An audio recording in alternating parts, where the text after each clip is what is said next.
Good morning, David Elliott. It's another of the series of videos. This time I'd like to talk about not seeing the glaringly obvious. This can apply within businesses, but also in other situations, and in fact the other situations gives a very, very good example of how people appear to be missing a trick.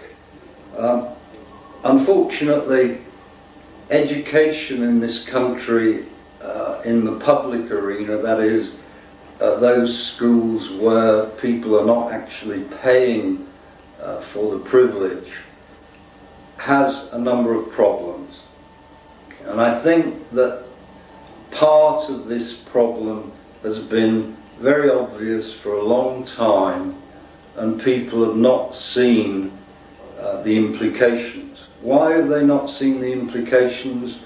Because they've not looked at things in a holistic fashion. This can also apply in businesses where problems are assessed by the accountants from a financial point of view, the marketing people from a marketing point of view, etc., etc., in silos, and nobody really puts it all together. So let's go back very quickly to this example from, in fact, education.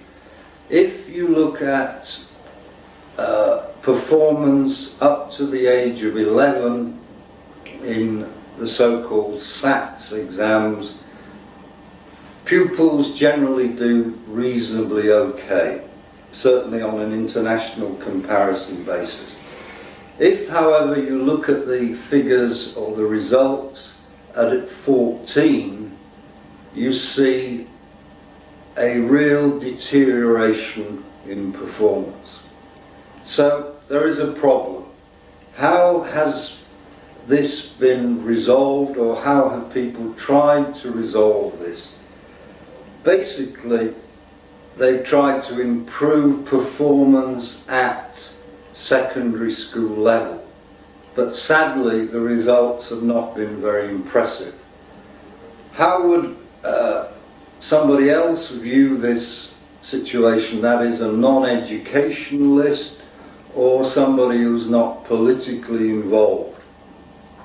What perhaps needs to be done is to analyse what happens between the age of 11 and 14. And I think the evidence is very, very clear that schools up to the age of 11 are very cosy neighbourhood environments. The schools often cater for kids who can walk to school, or at least can be walked to school. The atmosphere is friendly, the children feel comfortable. What then happens after 11 is that they are obliged to go to these monstrously oversized schools where suddenly they're obliged to run around every day with a full day's books in their bag or whatever, and there is a huge throng of people, and these poor 11-year-old kids are expected to immediately get used to it and then to thrive dealing with people who may come from totally different environments. My suspicion is that the schools are too big, that the deterioration in performance is simply the result of children being unable to adapt to their new environment.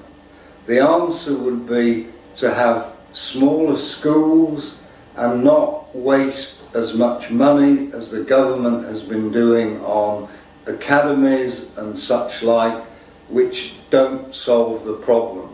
So then the glaringly obvious has been missed. Nobody has looked at it in a holistic fashion. If we move more to the business arena, often why things are going wrong are the numbers. They're in the statistics, they're in the things that are on everybody's computer, but nobody's looking at it in a holistic fashion. Nobody is really assessing what is available information. So how can this be avoided? First of all, I think that there should always be somebody looking at things who is away from the mainstream, who is away from the day-to-day, fighting fires, looking at things from an immediacy point of view. Have somebody come in and look from a helicopter perspective. Take an overview and review the situation. Look under the proverbial bedclothes for the problem, because people get too committed to the status quo and they're unable to see the wood from the trees. I think that this example is interesting, and I hope that I'll be able to talk to some of you on a one-to-one basis on how this might impact on your business. Thank you very much.